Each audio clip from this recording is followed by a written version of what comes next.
All right, our last section in our last video in this section on chronic infections. We're only going to feature a couple of herbs and our herbs to feature here, and these two are going to be our primary antifungal herbs. We've seen in other sections a lot of the antimicrobial, so I'm not going to add them and go through them all again, mostly because that wouldn't be that fun or that useful. We've talked about them quite a bit at length here, so we're really just going to feature these two herbs in this section.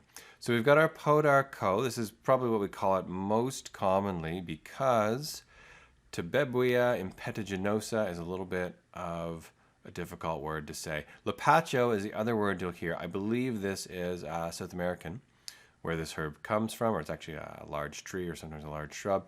And you'll see Lepacho as one of the old names that's used for it, still commonly used. And part of that is because Lepacho, I think that's how you say it, I'm not positive, is thought to be the active constituent. So we've got some naphthoquinones, Lepacho, and these are thought to be what is primarily responsible for the antifungal, antiparasitic component to this herb. Now you're going to see there are a lot of other actions listed through here, but we don't really think of those ones as much. Truthfully, we almost exclusively use this herb as an antifungal. I don't think we ever see it used outside of fungal infections. So to what degree is it antiviral, neoplastic, immune stimulating, relaxing expectorant? Mild laxative is probably true because we do have some of these in here, right? If you remember, anthraquinones always mean some laxative effect. And I don't really just know, I don't even know the answer to the rest of these. To what degrees of these things, I'm not sure. Considered toxic in large doses, just about everything. Yeah, that's pretty serious. Some free radicals that cause damage to cellular respiration. Just about everything that is an antifungal is going to be at least a little bit toxic because in order to kill fungi, we really have to increase the toxicity of what we're doing there. And so obviously contraindicated in pregnancy and lactation we don't worry about as much, but definitely contraindicated in pregnancy. Anything with the naphthoquinones in them, which we're going to see again down here, just don't use them. Don't even think about using them in pregnancy. Is effective agent for difficult infections. It really has been used widely and in high doses, so I'm not too afraid of it personally. I've used it in fairly high doses. I don't think of it as a toxic herb, but I don't use any of these strong herbs really for long term. If someone's got a fungal infection, maximum time I'm prescribing this is probably 3 weeks, and I'm not worried about any damage there. Obviously, you let someone know something happens, discontinue, but I wouldn't use it longer than that personally. We do see it paired. You've talked a little bit about Lyme, some other chronic viral infection. Not to say that Lyme is a chronic viral infection, although some think it is. It pairs with Dipsacus and cat's claw, and we've got our black walnut here as well. Okay, let's take a look at it as a picture or as a plant. It's quite beautiful. This is it right here. It is a tree. I have never seen this before.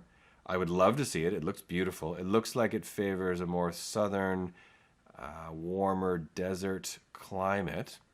It's not hard to get, so I don't think it's especially rare, but man, beautiful flowers. I would love to see one of these someday. Probably isn't that hard to do. I just have to go somewhere where they have them, but that is our pink trumpet tree, Tabebuia impetigonosa. Look at that. Don't know what family it's in. It looks like it's maybe related. Nah, those flowers don't look the same, but its blossom looks like it might be related to the cherry trees, but that's probably just the color. All right, I don't have too much more to say about Tabebuia Podarco. Black walnut, I have lots more to say because this one grows around here and is pretty abundant, pretty easy to harvest. If you've got a black walnut tree, we'll see the picture in a minute.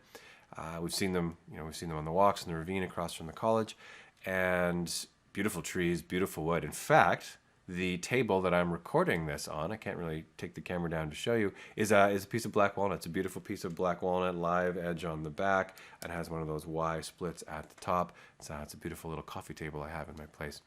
And beautiful wood, some of the most highly prized wood, at least around here.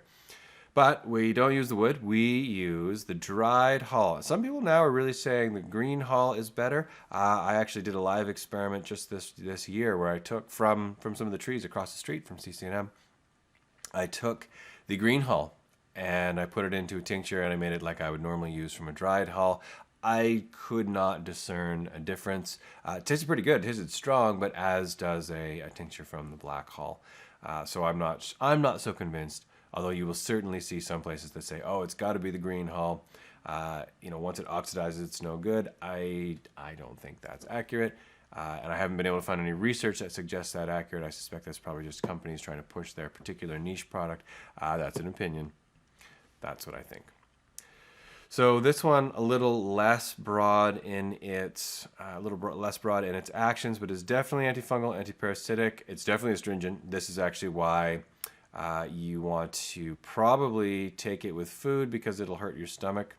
And I've not even seen that. I've experienced that where I've made not even a strong black walnut, 'cause I wanted to see how it tasted. I remember it and thinking like, oh, that's pretty astringent on the stomach.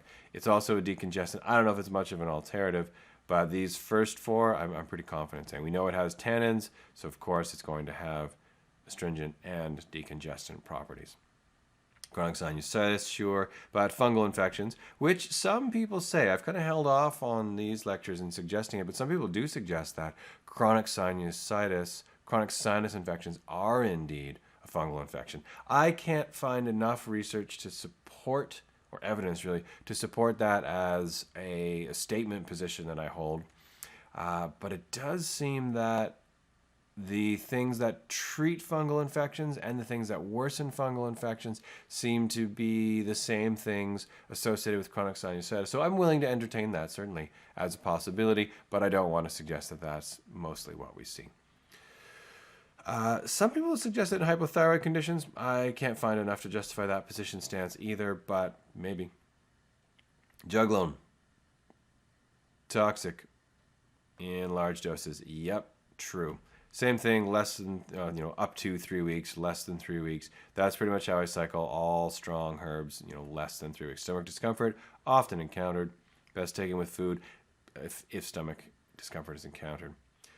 This part's fun. I did actually do this with the same one that I made a tincture from. I cracked it open, and with a little bit of work and effort, I'm pretty sure, I did use a hammer. I ate the meat fresh. It's pretty tasty. Tasted almost exactly like a regular walnut. Although I've never eaten a fresh walnut before, so I don't know if I can say that. But it tasted good. I enjoyed it. And from what we do know, it does contain a similar nutritional profile to commercial walnuts. I think it's harder to hull. It's harder to actually get at the nut, which is why we don't use it as much, despite it being fairly abundant. Okay, let's take a look at a picture of our black walnut. Okay, let's turn that part off, and we'll come over here and move this. Here we go. Black walnut. There it is. That's a great picture because we see it in all stages. That's what it looks like on the tree. This one as well. This is what it looks like after you take the hull off. So this green hull you peel off, and then it turns dark almost immediately. Yeah, there's a little bit of the black walnut wood. Yeah, so that's a good picture. That's what they look like that's the nut there. Once it starts to, oh yeah, that's nice wood. I do a lot of woodworking, and black walnut is just a beautiful wood. There's a picture of the nut inside. I think it's a little harder to get at, although this one looks like it's pretty good.